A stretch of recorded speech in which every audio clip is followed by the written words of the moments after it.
Olá, se você é daqueles que não se contenta com as causas de injustiça, não perca todo sábado, das 12 às 14 horas, o programa Fé e Política, aqui na Rádio Bicuda FM.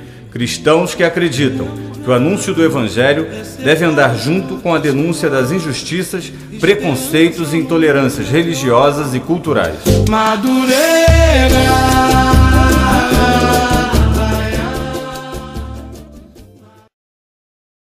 DVD Trabalho e a Questão Racial. Quem participar hoje do programa vai estar concorrendo a esse DVD. No final a gente vai fazer um sorteio com os números dos telefones das pessoas que ligarem. Então, fala pra gente como você está sendo afetado pela questão ambiental na sua região. Na região aqui, Irajá, Madureira, Vaz Lobo, Campinho, essa região aqui. Como você está sendo do Vicente de Carvalho, não posso esquecer, né? Sempre nosso ouvinte Vicente de Carvalho está participando conosco. Você pode concorrer a esse DVD do Trabalho e o Questão Racial. Quem participar hoje e falar sobre a questão ambiental para nós. Então aqui hoje vamos iniciar. Boa tarde, Leandro, tudo bem? Boa tarde, André, boa tarde a todos os amigos e amigas, companheiros e companheiras. Leandro tem que justificar sua ausência aí, né? Teve alguns dias aí o pessoal perguntando pelo Leandro, cadê o Leandro? Leandro estava fazendo jabá. Leandro estava resolvendo assuntos de fórum íntimo e particular. Okay. Boa tarde, Juliana, tudo bem, Juliana? Boa tarde. Estamos aí hoje, vamos ver o que vai dar esse debate, que é bastante interessante. E eu separo duas frases aqui da oração da campanha da fraternidade, que são muito, muito interessantes mesmo. A primeira diz: a beleza do universo revela a vossa grandeza. A sabedoria e o amor com que fizeste todas as coisas, e o eterno amor que tendes por nós. Pecadores que somos, não respeitamos a vossa obra, e o que era para ser garantia de vida está se tornando ameaça. Boa tarde, gente. Boa tarde especial da Juliana. Então, boa tarde, Alberto.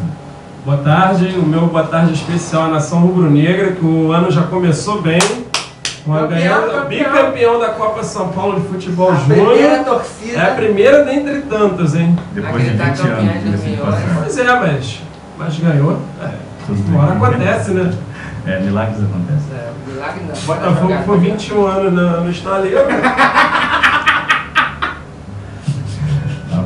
Então vamos lá, voltando ao nosso tema, que é melhor do que essa discussão de ambiente. Boa tarde, Carlos Pet. Boa tarde, fiquem no ar hoje, que hoje o programa está muito bom. Um abraço aí para minha família, minha esposa e minha filha. Aê! Alguém mandar um abraço para a pessoa da Gilcia. Dona Gil aí, sempre prestigiada pelo nosso querido Carlos Pet. Já aproveita e avisa para ela esquentar o feijão e botar água. Toda hora. Já mandaram botar água no feijão que a gente está chegando por aí mais tarde. Tudo bem. Então, queria, antes de iniciar o nosso debate, apresentar o Alex de forma mais especial. Quem é você, Alex? Quem é o Alex Prado? Eita, rapaz. André, a gente vem aí na área ambiental desde 71, um exercício direto, vinculado ao meio ambiente. Isso aconteceu, eu era muito jovem, eu já estou com 55 anos, mas na Universidade Rural, aos 16 anos de idade.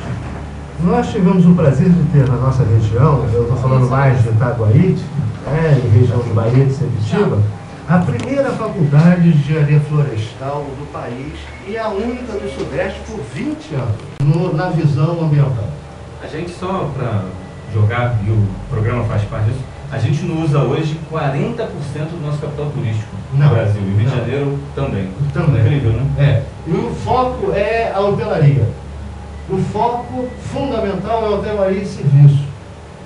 E aí nós estamos muito distantes daquilo que seria aprazível para o ser humano. Para essa relação de comunhão com a natureza. Muito distante, muito distante. E aí eu quero, de fato, agradecer e homenagear as pessoas envolvidas no conjunto do texto da Campanha da Fraternidade. Um texto belíssimo, vejo eu como um dos textos que precisam ser disseminados e discutido em todas as nossas igrejas e em todos os nossos possíveis espaços. Ok? Na semana passada a gente já fechou aqui um contato para fazer uma atividade, inclusive acho que a atividade vai ganhar peso, com o pessoal da Umbanda. A gente está no diálogo religioso e eles elegeram o ano de 2011 como um ano do meio ambiente. Então a gente está agindo, tem um templo inclusive santíssimo, e a gente já criou, vamos criar espaços conjuntos aí de trabalho junto com o pessoal da Umbanda, Até porque eu ouvi uma frase que num terreno que vai se construir uma casa de umbanda, você derruba tudo, menos as árvores. Menos as árvores. Eles têm um apelo muito grande. Eles têm sem dúvida nenhuma, excelente. Acho que Nosso são coisas povo que a tem gente uma pode origem aprender, cultural que determina essa necessidade, que mostra a importância desse gesto de unidade. Né? Tem muito a nos ensinar, né? A gente não precisa perder a sua identidade, como a gente falava aqui no programa passado, você continua sendo cristão católico do mesmíssimo jeito, mas a gente pode tirar tudo aquilo que é interessante e também passar o que é interessante da nossa organização para as outras religiões. O objetivo final é sempre o bem comum do ser humano e o louvor a Deus, mas isso é... aprofundar nas próprias espiritualidades. Alex, eu tenho uma perguntinha assim, meio capciosa. Às vezes eu fico em casa, às vezes eu fico pensando assim, acho que eu sou meio maluco, né? Porque eu fico meio que observando assim. Você vê a boa parte dos países no mundo remando em sentido ao cuidado do meio ambiente, algumas iniciativas sérias. E o Brasil, eu percebo que o Brasil ele rema contra a maré. Né? Primeiro ele quer se preocupar em ter o maior número de reserva de petróleo, de gás. Primeiro ele quer se preocupar em construir hidrelétrica, transpor rio, fazer e acontecer, ser um país de primeiro mundo em contraposição ao meio ambiente. Por que esse interesse assim? Bem, nós precisamos entender dois fatores importantes nessa discussão. Primeiro é a imagem que você tem do primeiro mundo. Né? Essa imagem nos é trazida por veículos comprometidos com a política geral de imagens. Né? Aí você tem a questão do Egito, por exemplo, 30 anos de ditadura, e eles nunca tocaram nesse assunto. Hoje o Levante Popular está derrubando... o ministro do Egito pediu renda. Perfeito. E agora sim virou manchete. Tá ok? Bom, então nós temos que primeiro peneirar as informações que nos chegam de fora.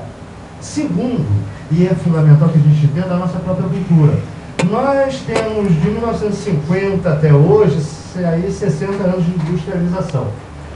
Durante esses 60 anos nós convivemos com um momento de ditadura de metade desse tempo.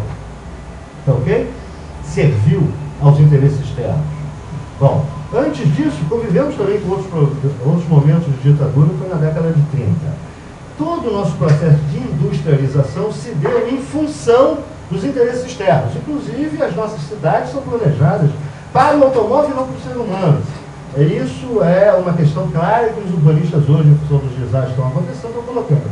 Bem, e aí a gente precisa entender que tem um atraso de décadas no nosso desenvolvimento, principalmente em termos de infraestrutura. Por outro lado, a gente precisa entender que desenvolvimento é esse que a gente precisa e para quem, e com que qualidade, com que seriedade. Quando eu falo seriedade, eu estou colocando a questão da ThyssenKrupp de forma direta e clara. Uma das maiores siderúrgicas do mundo, junto com a Vale, também não é nenhuma criança nisso, e fizeram um EIA rima enganoso, depois, para aumentar a produção, criaram um desastre de saúde na região. Foram multados agora em 14 milhões, para eles é fichinha.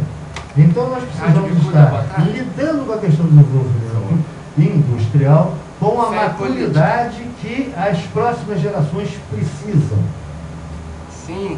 Ok, Alex, junto com a tua discussão, já que o Ângelo está na linha, a gente vai passar essa bola para ele para a gente trocar essa ideia. Alô, Ângelo. Alô, Ângelo, boa tarde. Ângelo? Alô, Ângelo? Vai acontecer o quê? Vai influenciar no aparecimento das enchentes, aumento do nível do mar, e essas ações estão sempre sendo provocadas pelo ato errado do homem. Então nós já percebemos a fábrica, a fumaça e esse rio aí com a água bem escura. E interessante é o seguinte, que em contraste a isso, nós vemos no primeiro plano, bem aqui à frente do cartaz, se vocês observarem, quem tem o material da campanha, na frente tem o cartaz, logo na frente a gente percebe uma mureta, e nessa mureta a gente vê que em meio à devastação ainda existe vida. Nessa mureta nasce um pequeno broto, um cipreste, com raízes incrustadas, criando um microecossistema, ainda insistindo em viver mesmo diante de um cenário áspero, um cenário de morte, de dor e de poluição. Sendo, portanto, a referência ao lema. Então, o lema da nossa campanha é: a criação geme em dores de parto.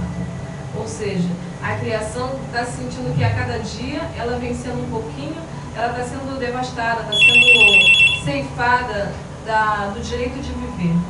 Então, a gente percebe nessa cena que a vida quer viver, está lutando para viver em meio de toda essa poluição.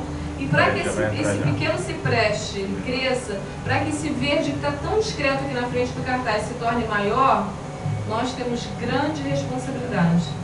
Então, gente, quando a gente olhar para a capa do texto base, de outro material, para quem tem o cartaz em casa, nas paróquias, ou vê o cartaz por aí, observem bem, observem e pensem o quanto nós somos responsáveis por aquela fumaça que está lá no fundo e pela dificuldade dessa plantinha que está tentando nascer aqui na frente. E com o objetivo, a Igreja no Brasil ela quer propor a toda a sociedade uma contribuição para a conscientização das comunidades e pessoas de boa vontade sobre a gravidade do aquecimento global e das mudanças climáticas e motivar a participação dos debates e ações que visam enfrentar o problema e preservar as condições de vida ainda existentes em nosso planeta. Ok, então agora vocês já estão vendo o cartaz e a explicação do tema pelo Leandro. A gente vai tocar agora em 2 pontos. A gente está aqui com o Alex. Eu queria que o Alex e o Ângelo, que vai entrar no ar também, está por telefone, Eu vou te passar falasse um pouco 2 questões que eu acho interessante, Alex. Você chegou a tratar. Alô, Ângelo. Oi, tudo bem? Ângelo, estou aqui com o Alex Prado. E você, a gente fez um primeiro debate aqui, o Alex levantou algumas questões relacionadas à economia, você também colocou a questão da economia, e uma questão que eu queria que a gente tratasse nesse bloco, que é a seguinte, quer dizer, na verdade 2 questões. Uma, Alex, no capitalismo, na estrutura do capital, é possível trabalhar o meio ambiente, é possível tratar o meio ambiente com seriedade? E a segunda questão, qual é o limite?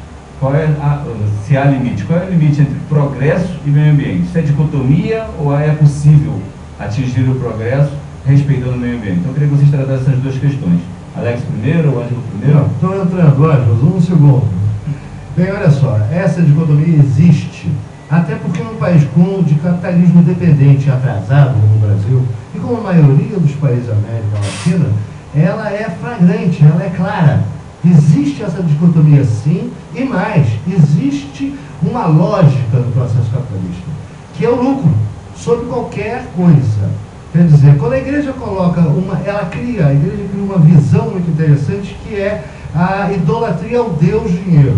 Essa visão é perfeita, né? Porque não existe compatibilidade entre a vida, na sua concepção de amor, na sua concepção de comunhão com os outros elementos, por exemplo, e não só com o homem, e aí discutindo a questão do egocentrismo, do antropocentrismo, isso fica muito claro. Então, a questão do desenvolvimento do Brasil hoje, né? Nós estamos passando aí por 8 anos de governo. A preocupação tem que ser diária, tem que ser constante. Ângelo, é certo isso. A tradição, acho que não é o texto que está escrito, mas a tradição acabou.